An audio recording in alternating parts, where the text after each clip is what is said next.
उनके पास पूरा बहुमत है।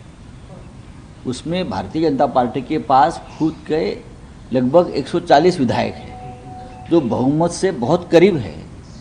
हाँ, फिर भी 7 दिन के बाद भी ये बहुमत वाली एक जो महायुति है वो महाराष्ट्र को मुख्यमंत्री नहीं दे पा रही है। क्या कारण है, क्या चल रहा है आपस में?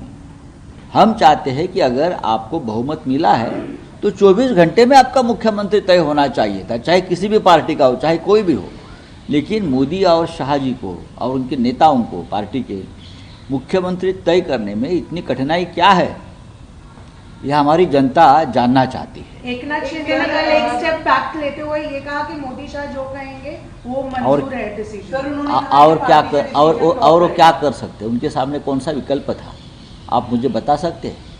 देखिए, ये बहुत ही दुर्भाग्यपूर्ण है। वो बाला साहेब ठाकरे जी का नाम लेते हैं, शिवसेना नाम से राजनीति करते हैं, लेकिन उसके भविष्य का फैसला दिल्ली से होता है। बाला साहेब ठाकरे जी की शिवसेना का भविष्य कभी दिल्ली में तय नहीं हुआ, मुंबई में तय हुआ है। हम कभी दिल्ली में नहीं गए। अटल जी थे, अडवाणी जी थे, और भी नेता थे।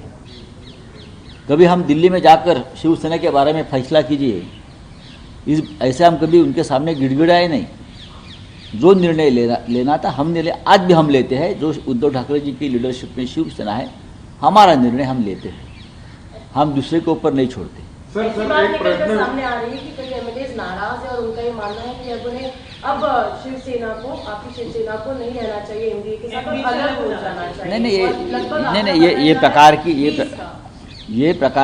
ये जो खबरें हैं उसमें कोई तथ्य नहीं है। महाविकास आघाड़ी में हम चुनाव लड़े लोकसभा में और हमें अच्छा कामयाबी मिली।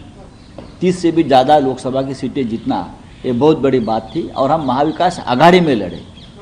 तब ये किसी का कहना नहीं था कि हमको महाविकास आघाड़ी से बाहर निकलना चाहिए।